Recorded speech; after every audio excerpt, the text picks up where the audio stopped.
Hello guys, नमस्कार। आप देख रहे हैं यूट्यूब चैनल विद्या क्लासेज। आज एक टॉपिक मैं आपके बीच लेके आया हूँ जिसका नाम है भाई और भाईचारा। सुनने में बहुत ही मार्मिक शब्द लगता है दिल से निकाला हुआ शब्द है भाई। भाई का मतलब हुआ कि जो आपके मन को भा जाए, यानी उसके व्यवहार, उसके आचार विचार आपके हृदय को तार तार कर दे, उसी का नाम भाई है। नहीं तो दुनिया जानती है कसाई है। और भाईचारा, कुछ भाई ऐसे होते हैं जो अपने भाई के लिए चारा छोड़ देते हैं। चारा बोले तो अनाज पानी धन दौलत त्याग देते हैं। और कुछ भाई ऐसे होते हैं ना, जो भाई बनकर भाई का चारा खा जाते हैं। दोनों का नाम एक ही है, भाईचारा। खाए तो भी भाईचारा और खिला दे तो भी भाईचारा। शब्द एक ही हैं, अर्थ अलग अलग है। मेरे पंचायत का नाम पड़ा था निर्मल पंचायत। मुझे परिभाषित करने के लिए कहा गया तो मैंने कहा कि मेरा पंचायत निर्मल है, यानी इसका जो नीर है यह मौल रहित है।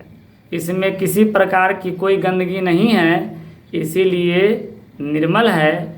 नहीं तो निर्मल तो है ये है, यानी नीर में मौल मिला हुआ है। तो सब देखिए है, विश्लेषण अपने अपने ऊपर है। जैसा अर्थ आप लगा लीजिए, इसको कोई काटने वाला नहीं है। तो आइए हम लोग विचार करते हैं भाई और भाईचारे पर। एक माता पिता 2-3 संतान रखते हैं। उनका सोच होता है कि 2-3 लड़के रहेंगे तो पड़ोसी कभी आंख नहीं दिखाएगा, हम पर लाठी नहीं उठाएगा। आने वाले दिनों में जब भाई अपने स्तर पर आ जाते हैं तो परिवार में छोटी छोटी बातों के लिए कलह शुरू हो जाता है, हिंसाखोरी हो जाता है। भाई को लगता है कि मेरा भाई का जन्म मेरे संपत्ति बांटने के लिए हुआ है। रामायण में कहा गया है कि भाई ने अपने भाई की खातिर संपत्ति छोड़ दिया, कहा गया है। अब सत्य है कि नहीं है पता करिए आप लोग भी, लेकिन कहा गया है कि भाई ने भाई के खातिर अपनी संपत्ति छोड़ दिया। जबकि वर्तमान में हम सभी देख रहे हैं क्या कि भाई ने संपत्ति के खातिर भाई को छोड़ दिया। एकदम सटीक बात है, सही बात है। परिवार में थोड़ा थोड़ा कलह होता है, वहाँ हिंसा की बात आ जाती है। बड़े लड़के थोड़ा ज़्यादा कमाते हैं, पहले आए थोड़ा ज़्यादा कमाते हैं। उनकी शादी हो जाती है तो उनकी पत्नी जो है पूरे घर की मालकिन हो जाती है, यानी अब पूरा घर उनके हिसाब से चलेगा। तो वो क्या करेगी, अपने पति के लिए स्पेशल रोटी बनाएगी और उनको घी लगाकर खिलाएगी। और उनका जो छोटा छोटा देवर है 3-4 गो, उसको सूखले रोटी देगी और कहेगी जे घी कम में है, आपके भैया बड़ा खटते हैं, बड़ा उनको भीड़ पड़ता है, पसीने पसीने भेल जाता है, इसलिए थोड़ा उनको दे देते हैं। उसके बाद जब घर में लगहर है, गैया है, दूध देती है, तो वहाँ क्या करेगी कि अपने पति को लोटा से दूध उजलेगी उनके बर्तन में कि खाइए, आपको थोड़ा बलिष्ठ होना है। और साथे जो देवर बैठा हुआ है छोटा छोटा, उसको देगी करछुल से, चाहे सितुआ मतलब चम्मच से नाप कर देगी कि इनको इतना ही खाना है। तो कुछ करते नहीं हैं, खाली एने ओने टहलते हैं। कहने का अर्थ ये कि माल महाराज के और मिर्जा खेले होली। मतलब माल जाल जो है वो माता पिता के हैं और मालिक वो बन बैठी। इतना ही पर बात नहीं रहता है। और जब छोटे देवर देवरानी आ जाती है, यानी देवर की शादी हो जाती है, तब तो और मलकिनी हो जाएगी। ये जाकर दूरा पर बैठेगी और उसको आदेश करेगी, फलना चीज़ बना लेना, चिल्ला चीज़ बना लेना, है ना। अब कहने का अर्थ ये हुआ कि आपसे जो छोट आपकी देवरानी आई है वो आपको हेल्प करने आई है, न कि आपके काम को अपने सिर लेने आई है। यही परिवार विखंडित हो जाता है। हम लोग नागरिक शास्त्र में पढ़े थे कि भारत एक विशाल देश है और यह कृषि प्रधान देश है। यहाँ संयुक्त परिवार का भविष्य दिखता है, अच्छा है। संयुक्त परिवार बोले तो जिस परिवार में दादा दादी, चाचा चाची, भाई बहन ये सब हो, उनको बोलते हैं संयुक्त परिवार। और व्यक्तिगत परिवार उसको बोलते हैं जिसमें वी टू आवर टू, हम दो हमारे दो, 4 प्राणी रहते हैं, उनको बोलते हैं व्यक्तिगत परिवार। तो चूँकि भारत कृषि प्रधान देश है, इसलिए यहाँ संयुक्त परिवार का भविष्य उज्जवल दिखता है। लेकिन कहा गया है कि दांत से मुंह की शोभा है। दांत क्या है? चौकट है।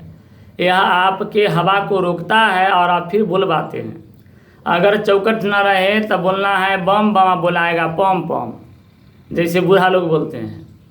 तो लेकिन सवाल यहाँ है कि दांत मुंह की शोभा है, लेकिन दांत अगर हिल जाए तो उखाड़ कर फेंक ही देने में ठीक है, वरना यह जीवन भर आपको दर्द देता रहेगा।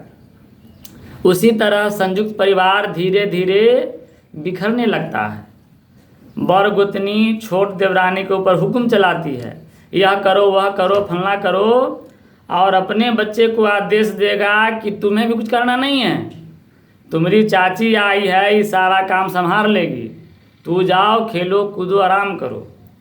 उसके बाद क्या होता है कि जब खाना तैयार होती है तो चूँकि देवरानी है, अभी तो नई आई है, इसको इस परिवार के हवा से अवगत नहीं है, तो ये अगर पूछेगी कि दीदी जी कितना खाना बना दें तो उल्टा पुल्टा आदेश करेगी। अगर ये पूछे कि कितना आटा सान दे तो वो कहेगी जाओ 3 किलो सान दो।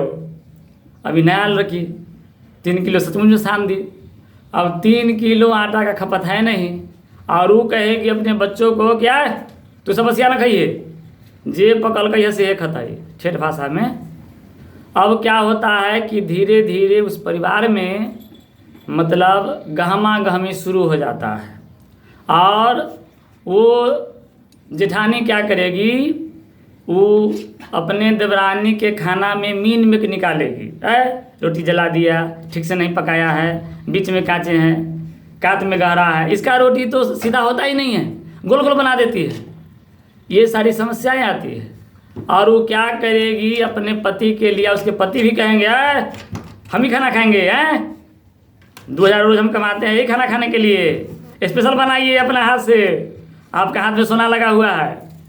और वो महिला क्या करेगी, अपने सोने वाले हाथ से अच्छा पकवान बनाएगी, रोटी उसमें घी लगाएगी और सिर्फ अपने पति को खिलाएगी। अब आप सोचिए, प्रेम का जो फसल है यहीं से मुरझाना शुरू हो जाता है। और कहने का अर्थ कि एक बार रहीम साहब बोले थे कि रहीमन धागा प्रेम का मत तोड़ो चटकाए, आ टूटे पर फिर ना जुड़े गांठ पड़ जाए। धागा को तोड़ने के लिए जेसीबी नहीं चाहिए, ट्रैक्टर नहीं चाहिए, अरे नाता भी धागा से कमज़ोर है, तुरंत टूट जाएगा। लेकिन हम जोड़ना चाहेंगे, जुड़ भी जाएगा, लेकिन बीच में गांठ पड़ जाएगा। उसके बाद कहानी इतना पर ही नहीं रहता है, कहानी फिर आगे नया मोड़ लेता है।